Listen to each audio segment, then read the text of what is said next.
Hello बच्चों, नमस्कार। स्वागत है आपका हमारे चैनल द एडुमेट पर। बच्चों, आज इस वीडियो में हम करेंगे कक्षा 5वीं की परिवेश अध्ययन की पुस्तिका झरोखा से पाठ नंबर 10 रामदयाल की बस्ती। तो आइए इसे पढ़ें। बड़े काम के सरकंडे। रामदयाल का परिवार कुंड कस्बे की गुवारिया बस्ती में रहता है, जो रेवाड़ी जिले में है। इस बस्ती के अधिकतर लोग सरकंडों से विभिन्न प्रकार की वस्तुएं बनाते हैं, जैसे मुड्डा, कुर्सी, मेज, अलमारी आदि। ये वस्तुएं बेचकर वे अपने परिवार का गुजारा करते हैं। तो बच्चों, आप देख सकते हैं रामदयाल का परिवार कैसे गुजारा करता है। सरकंडों से बनी वस्तुएं बेचकर।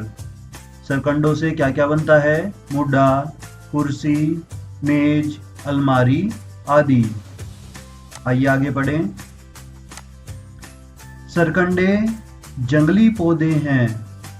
आप यहाँ इस पिक्चर में देख सकते हैं, ये सरकंडे हैं जो कि जंगली पौधे हैं, जो दक्षिणी हरियाणा के बंजर इलाकों में अधिक उगते हैं।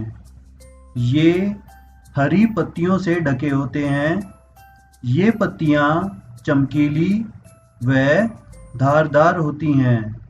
इनकी ऊंचाई 7 से 8 फुट तक होती है। ये समूह में उगते हैं, इसलिए इनको झुंडे भी कहा जाता है। झुंड में उगते हैं, समूह में उगते हैं, इसलिए इनको झुंडे भी बोलते हैं। आगे है, सोचो और लिखो। क्या तुमने कभी सरकंडे देखे हैं? यदि हाँ, तो कहाँ? तो बच्चों, अगर आपने सरकंडे देखे हैं तो आप बता सकते हैं कि आपने कहाँ देखे हैं। इसका उत्तर कुछ इस प्रकार हो सकता है। हाँ, मैंने अपने खेत तथा उसके आसपास सरकंडे देखे हैं। आगे है प्रश्न नंबर 2। तुम्हारे यहाँ सरकंडों को क्या कहते हैं? तो बच्चों, सरकंडों को या तो सरकंडे कहा जाता है या फिर उन्हें बोलते हैं झुंडे। तो जो भी आपके यहाँ बोला जाता है वो आप लिख सकते हैं।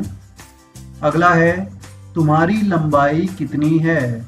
अनुमान लगाओ कि सरकंडों की लंबाई तुमसे अधिक है या कम। बच्चों, हमने ऊपर पढ़ा था कि सरकंडों की लंबाई जो है वो 7 से 8 फुट तक होती है, और सामान्यतः 5वीं क्लास के बच्चों की लंबाई जो है वो इतनी नहीं होती, 7-8 फुट से कम ही होती है।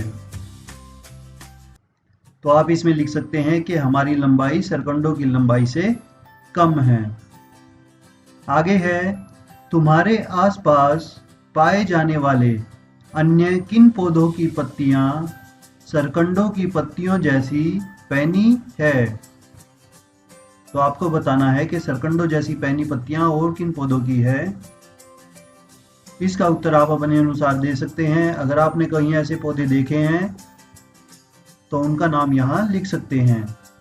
आइए आगे चलें। आगे है, पीढ़ी दर पीढ़ी। पुराने समय में जब हाथों से कलात्मक चीजें बनाई जाती थी, सरकंडों से बनी चीजों का प्रचलन तभी से है।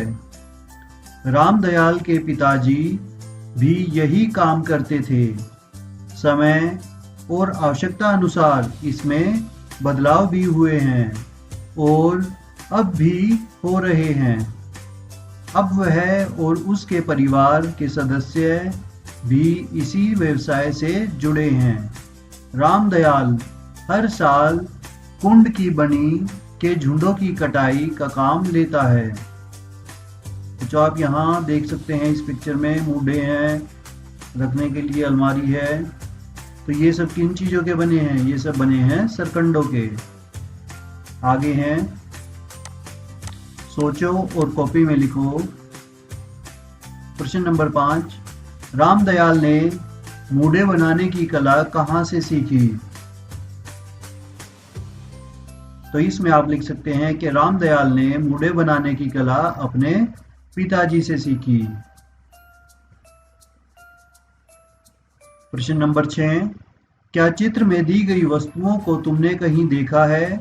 यदि हाँ तो कहाँ? बच्चों आप यहाँ इस चित्र में देख सकते हैं ये वस्तुएं। अगर आपने ऐसी वस्तुएं देखी हैं तो आपको बताना है कि वो आपने कहाँ देखी हैं। इसका उत्तर कुछ इस प्रकार हो सकता है, हाँ हमारे गांव में कई बार इन चीज़ों को बेचने के लिए आते हैं, उन्हीं के पास मैंने इन्हें देखा है। या फिर आप बता सकते हैं कि हमारे पड़ोस में या हमारे घर पर ही ऐसे मूढ़े हैं, अगर आपके घर में हैं तो।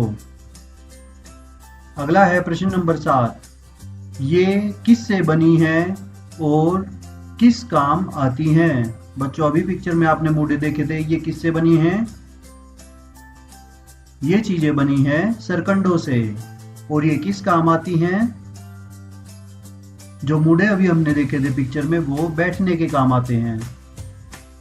आगे प्रश्न नंबर 8, तुम्हारे घर में इनमें से कौन सी वस्तुएं हैं?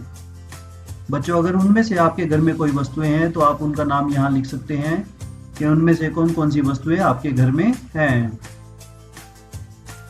आगे, तुमने इन वस्तुओं के अतिरिक्त सरकंडों से बनी और कौन कौन सी वस्तुएं देखी हैं और कहाँ? तो बच्चों इनके अलावा अगर आपने और कोई वस्तुएं सरकंडों से बनी हुई देखी हैं तो आप वो यहाँ लिख सकते हैं और बता सकते हैं कि वो आपने वो कहाँ देखी हैं। जैसे इसके अतिरिक्त हमने सरकंडों की चटाई देखी हैं और आप बता सकते हैं कि आपने वो कहाँ देखी हैं। आइए आगे चले। आगे है सरकंडों की कटाई। सरकंडों की कटाई प्राय अक्टूबर नवंबर में की जाती है। एक दिन रामदयाल बनी में सरकंडों की कटाई करने गया। उसने एक हाथ से सरकंडों को पकड़ा और दूसरे हाथ से दरांती से सरकंडों को काटना शुरू किया। वह इन्हें जड़ के ऊपर से काट रहा था। शाम तक उसने बहुत से सरकंडे काट लिए। उसका बेटा सचिन भी पास में सरकंडों से खेल रहा था। रामदयाल ने उसे बताया कि इनकी पत्तियां पैनी और धारदार हैं, इन्हें ध्यान से पकड़ना चाहिए। तो सरकंडों की जो पत्तियां हैं वो कैसी हैं? पैनी और धारदार। आइए इससे संबंधित अभ्यास करें। पता करो रामदयाल ने सरकंडों को काटने की निपुणता कैसे प्राप्त की होगी? तो बच्चों इसमें आप लिख सकते हैं कि रामदयाल ने सरकंडों को काटने की निपुणता अभ्यास से प्राप्त की होगी। आगे है सरकंडे काटते समय रामदयाल पैनी पत्तियों से अपना बचाव कैसे करता होगा? तो बच्चों जैसा कि आपको पता है सरकंडों की पत्तियां पैनी और धारदार होती हैं, तो रामदयाल अपना बचाव कैसे करता होगा? वो बड़ी ही सावधानी पूर्वक से इन्हें काटता होगा। आगे है रामदयाल सरकंडों को जड़ सहित क्यों नहीं काटता?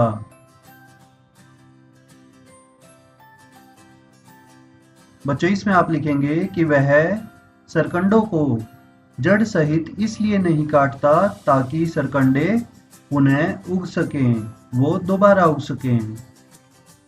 आगे है बड़ों से पूछकर लिखो कि ऐसे कौन से पौधे हैं जिनकी कटाई उनकी जड़ों के थोड़ा ऊपर से की जाती है। तो बच्चों आपको यहाँ ऐसे पौधे लिखने हैं जिनकी कटाई उनकी जड़ों से नहीं, उनके थोड़े जड़ों से थोड़ी ऊपर से की जाती है। तो इसमें आप अपने माता पिता की मदद ले सकते हैं, अपने दादा दादी की मदद ले सकते हैं, उनसे पूछकर लिखें कि वो कौन से पौधे हैं। आगे है सरकंडों की पत्तियां पैनी व धारदार क्यों होती है? बच्चों, सरकंडों की पत्तियां पैनी व धारदार इसलिए होती हैं ताकि वे अपनी सुरक्षा तथा संरक्षण कर सकें। तो आज के लिए इस वीडियो में बस इतना ही। आगे का पाठ हम अगली वीडियो में करेंगे। इस वीडियो को लाइक तथा शेयर करें और हमारे चैनल को सब्सक्राइब करें। धन्यवाद।